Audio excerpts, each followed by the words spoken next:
Chairman and CEO of EDF. Big Ideas is being live streamed today to our global audience and to the press, and we welcome your questions at bigideas@iea.org. And without further ado, I would like to turn the floor now to our Executive Director, Dr. Fatih Birol. Thank you. Thank you very much, Jad. Ladies and gentlemen, distinguished guests, thank you all for joining us today. I am delighted to welcome all of you once again to IEA's Big Ideas Distinguished Speaker Series. Some of you know very well the IEA Big Ideas features government leaders, business executives, thought leaders, Nobel laureates around the world, and we discuss issues on energy, climate, economy, development, and related issues. In the last couple of months, I was privileged to host Vice President of European Union, Mr. Frans Timmermans, and before that, the Canadian Energy Minister, Shomesh O'Regan, several others leaders. We started with the Mary Robinson, former President of Ireland, and today I am very pleased to welcome another heavyweight of the international energy scene, and for the first time this year, a business executive, Mr. Jean-Bernard Lévy, Chairman and CEO of EDF.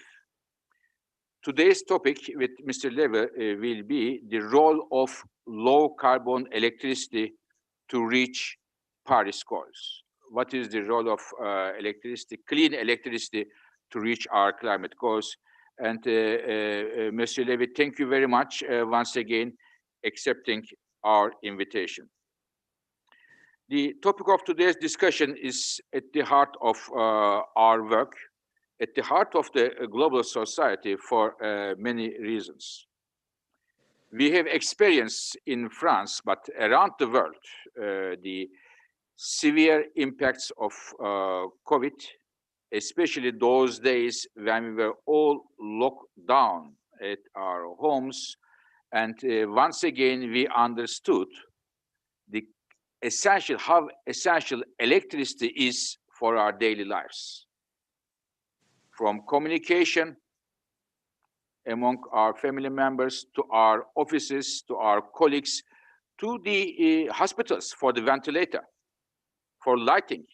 We have discovered, in quote, once again, how essential electricity is for our daily lives, for our economies.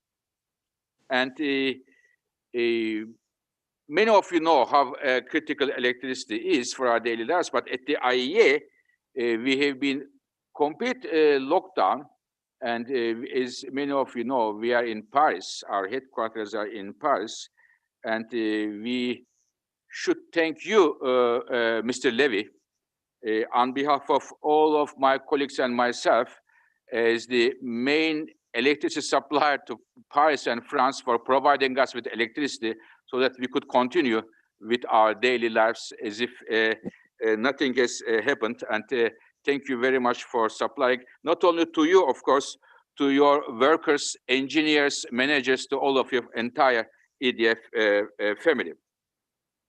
Now, electricity is, of course, on one hand, it's an enabler for our economies, for our social daily lives. But at the same time, electricity, if generated from fossil fuels, it is one of the main reasons for increasing emissions, and as such, making the life more and more difficult to reach our climate goals, if again generated by fossil fuels.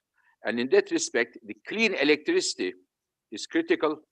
And when we look at our work, the International Energy Agency's work, the growing role of clean electricity will be critical in the transportation sector, electric cars, maybe in the future, electric buses and others, also in the industry sector, heating at home, but this would require a well-designed electricity policies and electricity markets. So these are the topics that we are going to discuss with Mr. Lévy today.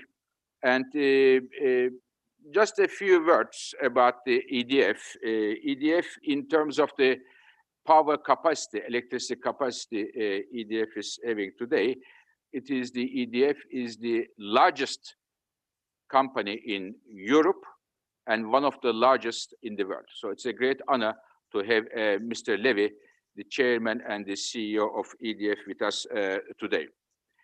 Mr. Lévy is the chairman of EDF since 2014. He was elected, took the helm of the company, and thanks to the great work, I should say, President Macron confirmed him for a second term in the year 2019. He's a graduate from the École Polytechnique, a very well-known school in France, and in his career, he covered many important roles in the French government, but also in the business sector. So, Mr. Lévy, once again, thank you very much for joining us today. It's a great privilege for me and for our agency. If you agree, I would like to kick off with some questions, and we are going to get questions, as my colleague Mr. Muvat mentioned, from the public, from our viewers as well. I will ask some questions, and I will also read the questions that will come from our viewers from time to time. But I would like to start with the first question, if I may. I know the importance of climate change from you pay attention to with your speeches, with your remarks, with your business strategies. Under your leadership, EDF has included carbon neutrality into it is, as French called, raison d'être of EDF.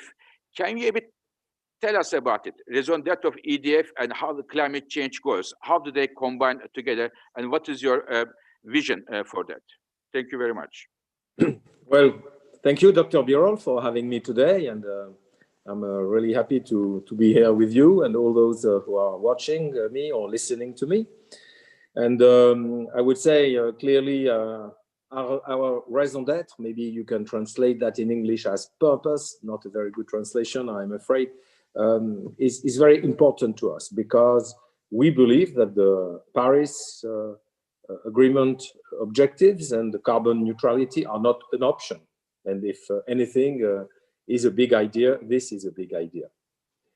We are already dealing with the climate change every day.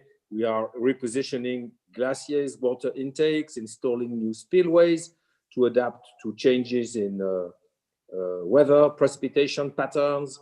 We need to make our plants and our grid more resilient to all kinds of events. And we do believe, from having to live with that, that adaptation costs are very often underestimated. And if we do not achieve carbon neutrality in 3 decades, these costs will probably skyrocket. It will damage our activities, but also our economies globally, our landscapes, our lifestyles.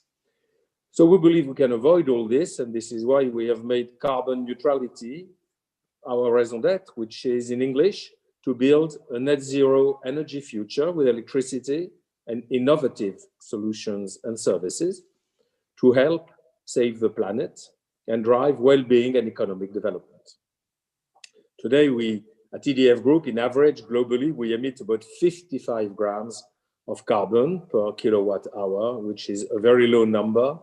We are already close to what the global target will be in 25 to 30 years, and we are well below the European average level of carbon emissions. This is due to our mix of nuclear and renewable energy. 90% of our generation is already decarbonized. We believe that our model is not universal, but it is worth following, and I'm happy to discuss with you our energy mix and to what extent we believe, why not being the single model, it does work very well to achieve the Paris Agreement's goals. Thank you very much, Monsieur Lévy. Now, when if you ask the people in the street, EDF, the first thing they people have in mind is the nuclear. But I know that you have a significant part of your portfolio is also coming from hydropower.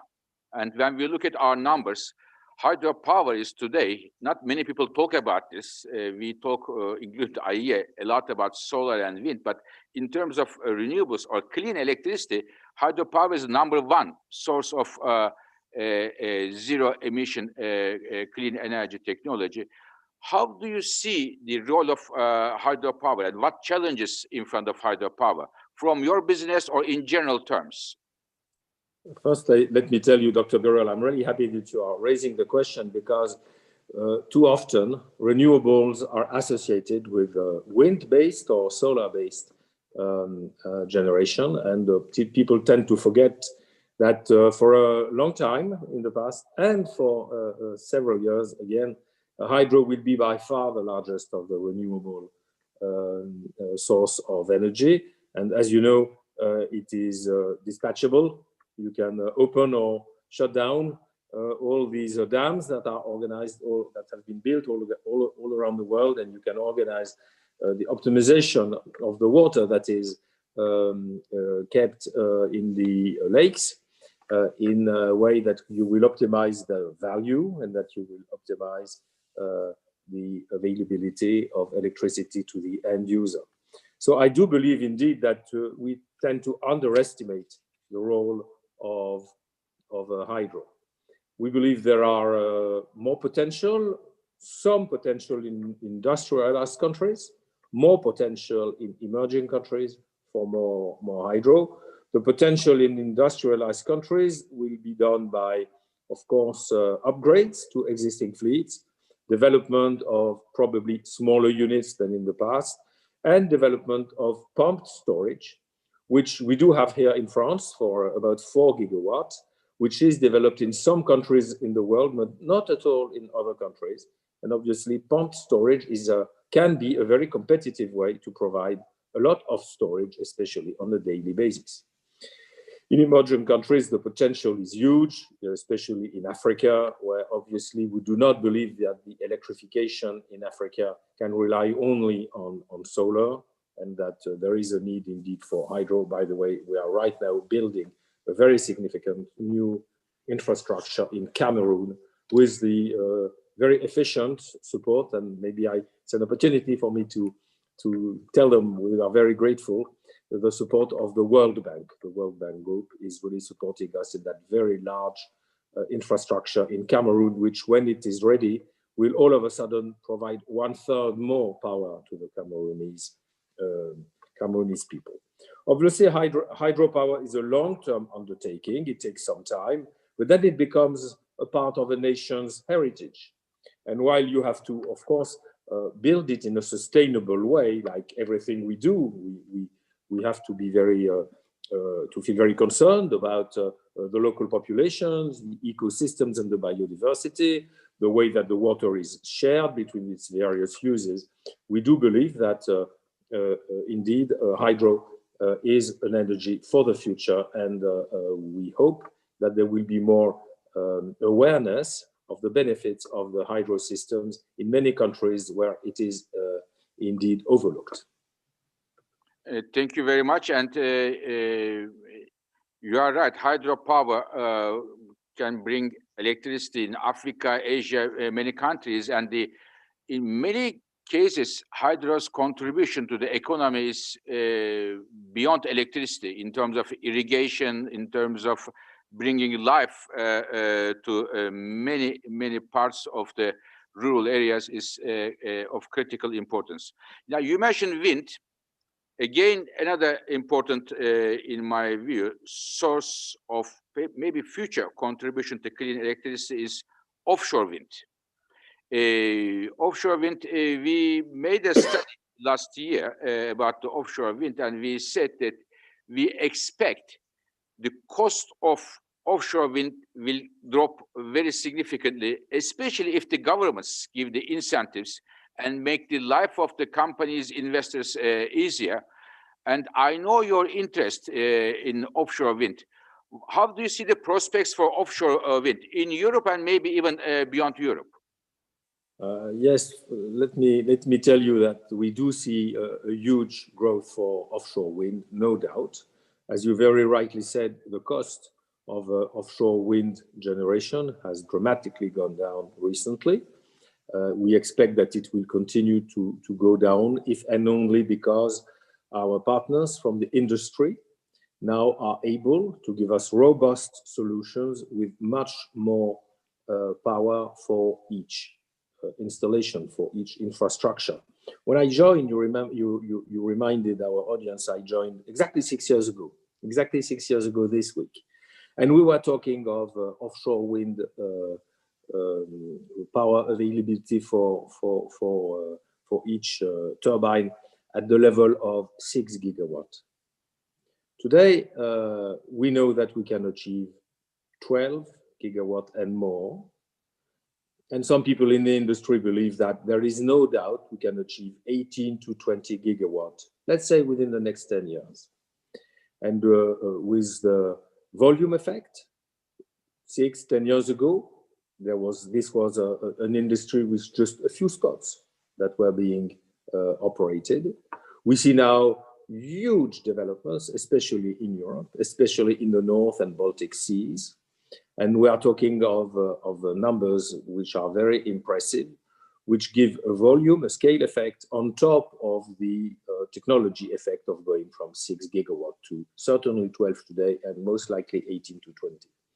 So the cost of offshore wind is going dramatically down. Furthermore, we know that offshore wind variability, the variance of the power, according to whether the wind blows or not, is much less in the sea, at sea, than it is on Earth. The unpredictability of onshore wind is higher than the unpredictability of offshore wind. So this helps all the dispatchers through the world.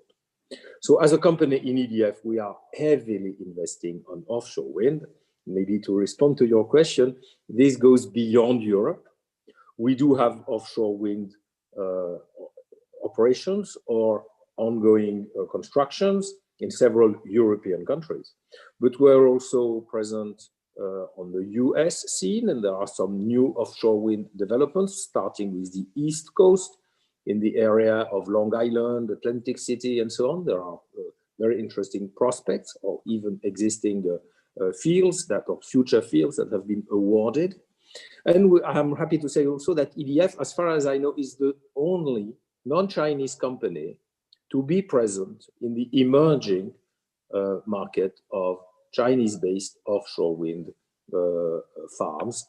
And we have 2 such operations with our Chinese partner in that area. So yes, this is becoming a global market. Obviously, Europe is the leader today. And may I say that within Europe, on the podium is the UK, and maybe a close second would be Germany, and then not far would be the Baltic countries like Denmark and so on. But China is going to catch up. The US are going to catch up, and many other countries. Thank you very much. And our expectations exactly like yours. We expect the offshore wind will grow very significantly because of the reasons you mentioned. The cost is coming down, and the quality of the wind, offshore wind, is much better than in many onshore wind sites. Now, since you mentioned, Dr. Birol, this is an opportunity for me to point out that just a few days ago, Mr. Johnson's government in London released a 10-point plan in which offshore wind probably has the lion's share, if I may. Nuclear may have also close to the lion's share. And we see the benefit in terms of low carbon approach of the UK, who has for many years been leading the world in its low carbon policies, that is really going to rely on renewables, where offshore wind will be by far the largest contributor, and nuclear, which is already today a major contributor in the UK low carbon generation mix.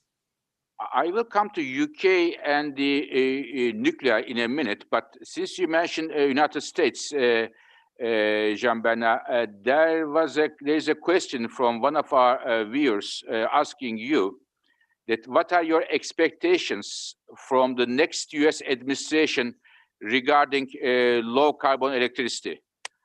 It may be too early to, but it is your expectation. What do you expect from them in terms of the low carbon electricity from the US administration to come? It's difficult for me to give you a response in front of so many of our friends listening, and I certainly would not like to say anything that can be used against EDF, because I have to say that with the last administration, we've been very successful in our improvement, in the increase of our renewable footprint all through the United States. However, we all know this has been done within certain considerations regarding renewable energy and energy transition, which will probably change going from the Trump administration to the Biden administration. We also all know that when there is a new administration that comes on board, one has to listen to what has been said during the political campaign, but one also has to watch what is being done once the new administration is in place, which is not the case. So you will understand how cautious I will be, not to rely only on what has been said during the campaign, but also to be in an expecting mood regarding what will be done after January the 20th. And I will end this just by saying that there was just one very interesting and positive piece of news, which is that maybe that was 2 days ago or yesterday, I heard that Senator John Kerry, who was the United States signatory of the Paris Agreement when he was, if I am not mistaken, the Secretary of State back at the end of 2025, 5 years ago, if I remember well, he was leading the American delegation to Paris, and that ended with the Paris Agreement. I understand he will now be the personal and special envoy of future President Joe Biden for climate. And I think this is a good piece of news. The first climate decision from President-elect Biden, I think, goes in the right direction towards the US getting back into the Paris agreements and putting climate change at the forefront of their policies. Thank you very much.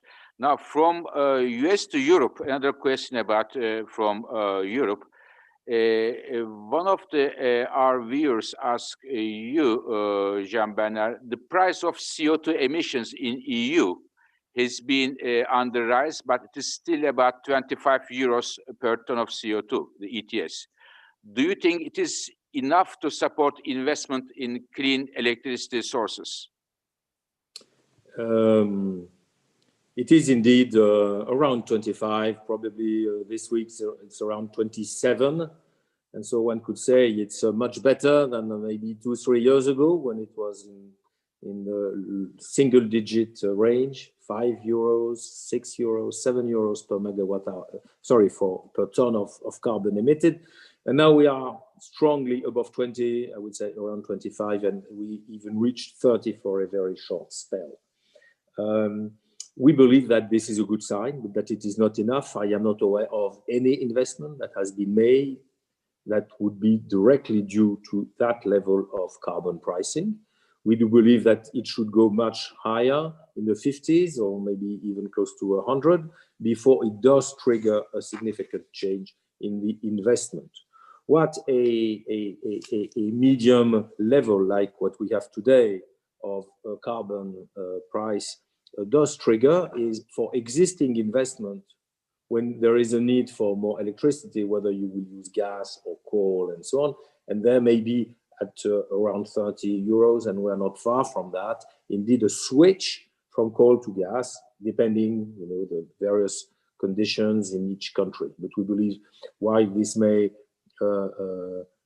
shift some change in consumption patterns in the very short term, this is clearly not enough to trigger any investment decision, which will be justified only if you can make it profitable over 20 or 30 years. So it's a move in the right direction.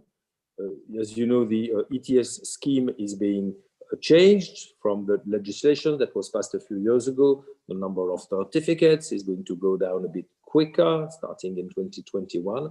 And we hope that at one point in time, the internal carbon price will indeed be at a much higher level, where some investment will be decided based on this. May I add that if you talk about carbon pricing, your question is about internal market carbon pricing. There is obviously an issue with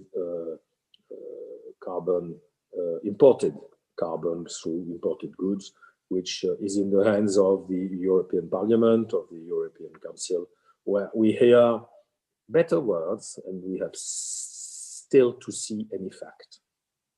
In fact, this brings very well to the next question I wanted to raise, because I remember when we talk about Europe, I remember that only a few weeks ago I hosted Vice President Timmermans, Franz Timmermans here, and we talk on many subjects, including the European Green Deal.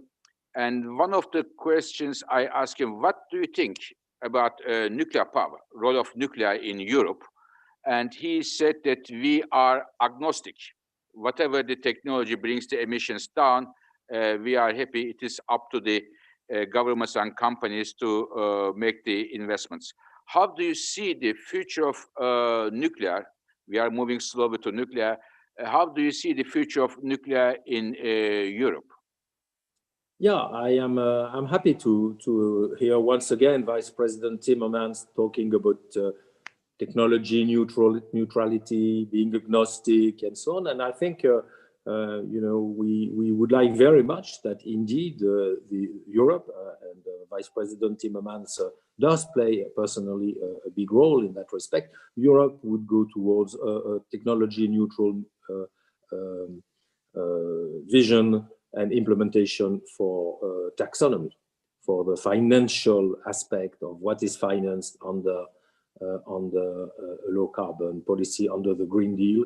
And right now, it is quite clear that several European states are not very happy with the bias that they believe is in the draft for taxonomy through the different approach to nuclear due to when you compare it to other low carbon solutions.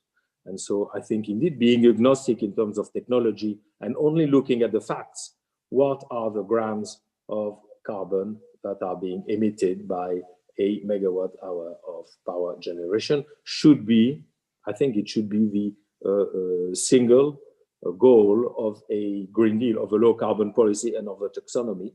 And as you know, this is not the case.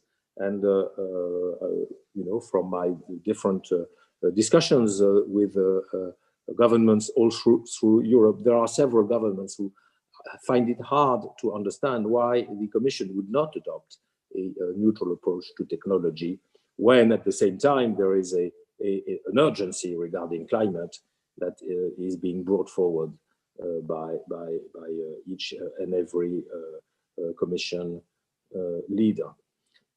May I say also that we do see in several countries where coal-generated electricity has played a major role for decades, if not more, that the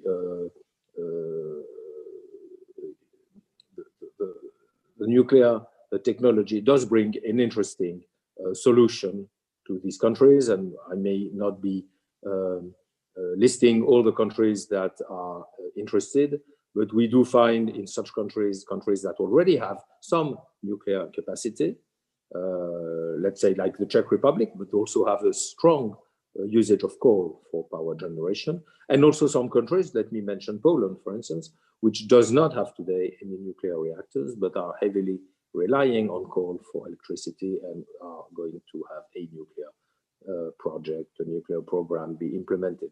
So we count about 10 European countries that are no doubt counting on nuclear to bring them a large part of the solution towards the Paris Agreement goals. And we believe that it does mean that nuclear is part of the solution. We never believed it was the only one, the only solution, but we believe there is today more awareness.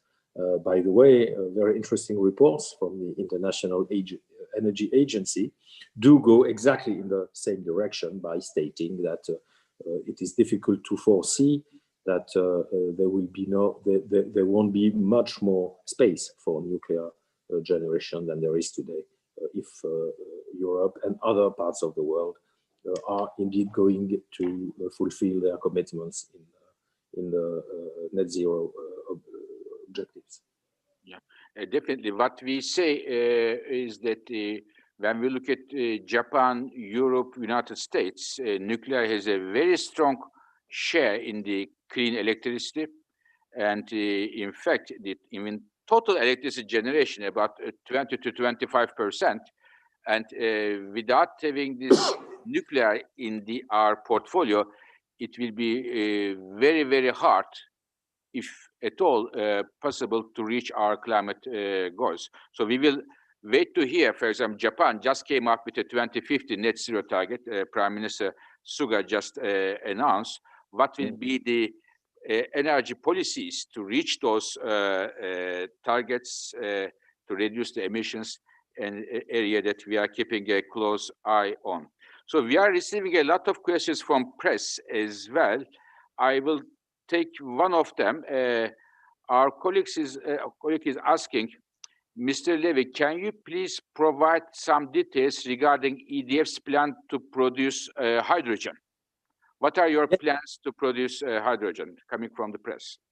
Thank you very much for that question. Hydrogen has become recently, through technological breakthrough, one of the very interesting solutions for a low carbon economy, because one can produce hydrogen through low carbon electricity. Now, it is true to say that in the current usage of hydrogen, which is in the petrochemical or cement or and a few other industries, hydrogen comes from oil, hydrogen comes from refineries and so on, and these, I understand, close to 3% of global emissions of carbon are due to the need of hydrogen in certain chemical or extra-chemical processes, but mostly chemical processes. So we do see a first usage of low-carbon hydrogen, which will be manufactured through electrolysis. That means that the energy coming from electricity will break down the molecule of water, and you will have oxygen on the one hand, of which we have plenty in the air, and then you will have pure hydrogen that you will be able to use. And what is this hydrogen being used for? So I guess the first thing is to say we need to substitute the hydrogen that comes from fossil resources by hydrogen which comes from low carbon electricity. But for this, you need two things. The first one is that you need the price of low carbon based hydrogen to be at least equal to the price of hydrogen coming from fossil resources. And to do this at this time, you need subsidies, but maybe at one point in time, as we discussed with solar cells or with offshore wind turbines, you will see the price of electrolysis go down dramatically. And hopefully at one point in time, there will be the need for less or no subsidies, because you will have a direct substitution of clean hydrogen from what you have today with fossil-based hydrogen. The second thing is that hydrogen can be quite easily, not so easily, but quite easily stored. And when you store hydrogen and through a fuel cell, you burn it back with oxygen, then you will get a drop of water on the one hand, but you will release some energy. And this energy you release can help you to propel a mobile thing, which can be a bus, which can be a car, which can be a truck, which can be a ship. At EDF, we have decided to invest in the hydrogen sector and to do it with both in mind. Both hydrogen to substitute low carbon hydrogen to substitute to fossil-based hydrogen, and also low carbon hydrogen to propel a vehicle in the future. So we are putting some money in various technologies. We have created Hynamics, which is a hydrogen-based solutions company that is already finding its way in a very new business landscape. The whole world of hydrogen is changing fast. We are, of course, welcome the fact that the German government, the French government, the European Union itself are going to dedicate a significant amount of money in order to accelerate the learning curve of the hydrogen value chain, and we want to be part of that. Of course, if I'm going back to the purpose, to the raison d'être, by no way will EDF be part of anything but low carbon hydrogen. We are not going to become a player in hydrogen solutions, which would be based on fossil fuels. So it is very encouraging to hear your strategy with hydrogen, because as you know, I am involved in this energy issue since many, many years. I have rarely seen any technology that everybody agrees it is the future of energy, hydrogen. All the governments, all the companies love hydrogen. Everybody loves hydrogen. But here it is very important to hear that somebody is investing in hydrogen and making business plans there. So, may I add one thing which makes me very optimistic, because I have not been spending all that time in the energy sector. I spent a lot of my time in the telecom sector. Yes. And I just want to make what could be an interesting comparison. Yes.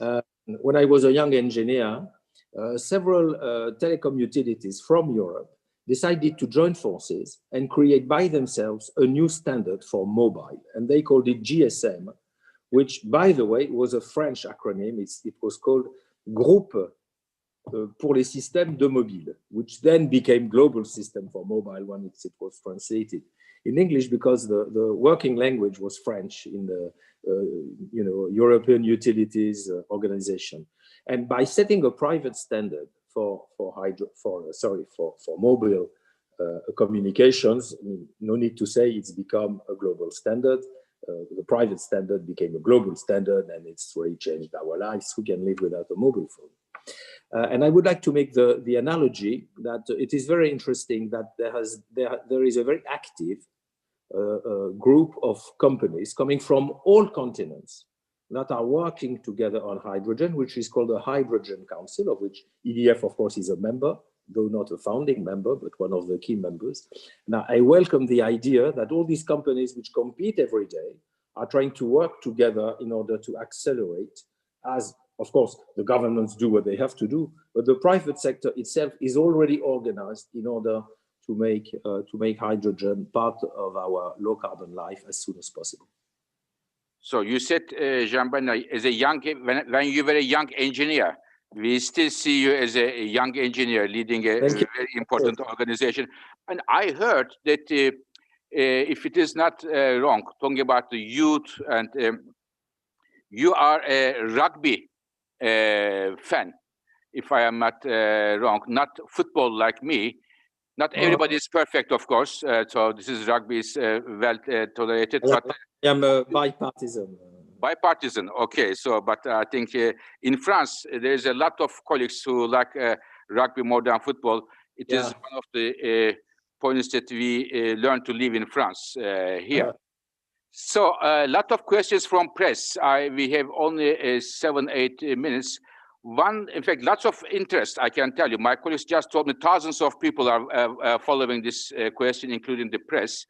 A question from NR Press, a French media outlet. As many countries, US, Canada, UK, seem to move forward on the subject of SMR, small modular reactors. It is in English abbreviation, not French this time. How is the NUART project that EDF is leading? How are you doing with the SMR? And in general, first of all, do you think SMR is the 2.0 for nuclear, the small modular reactors, and why? So in the interest of time, I make a quick response. First, indeed, we have launched an SMR project. We are working on the basic design of this SMR project.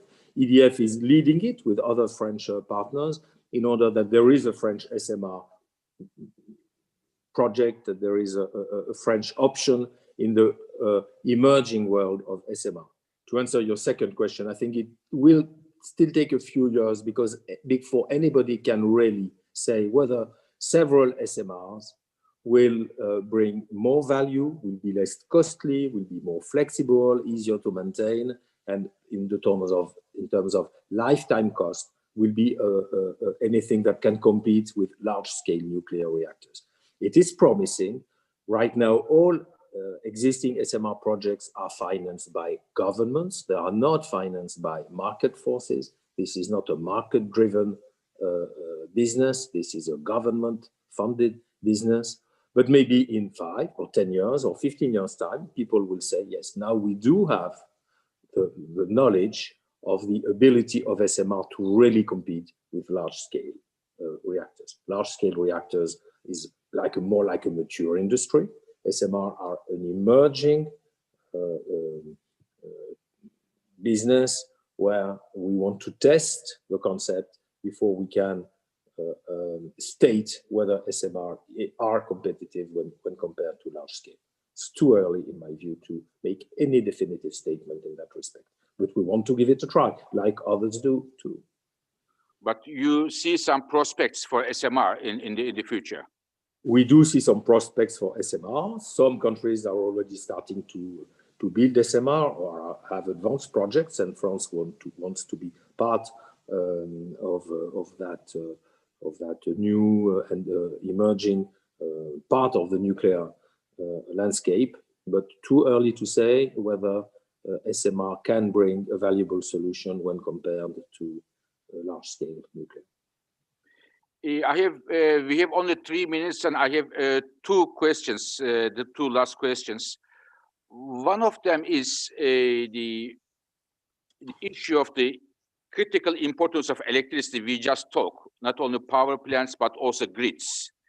And there is, of course, always a discussion of the cybersecurity, which is a critical issue around the world with the growing geopolitical tensions from time to time. Is EDF equipping itself to defend, to prepare itself for in terms of the cybersecurity, the grids, power plants, and so on? This is, of course, a very important matter. As in many countries, the major utility, the major power companies are considered to play a vital role in the good operations of the country. And as such, we are taking a lot of care that our cyber security protections are state of the art. We do that by ourselves, but under the very close supervision of the French for France, British for the UK, National Agency for Information Systems Security. So I cannot say much more, but just to tell you that cyber security issues are on the top of my agenda. Perfect. This is very comforting. Thank you very much, Mr. Lévy. So we are at the end of our time. There are so many questions we are not able to ask you. Very sorry for that. But I have one question myself, a bit from a selfish side. In fact, I asked this to all our guests here. We follow your work, and we know that the IEA work is also followed by your colleagues at the EDF. If you have a piece of advice for me as head of the agency, what would you like to give me? What kind of advice you would like to leave me with? It's not an advice. I think it would be more praise, because I have to say, maybe because you're based in Paris, it's we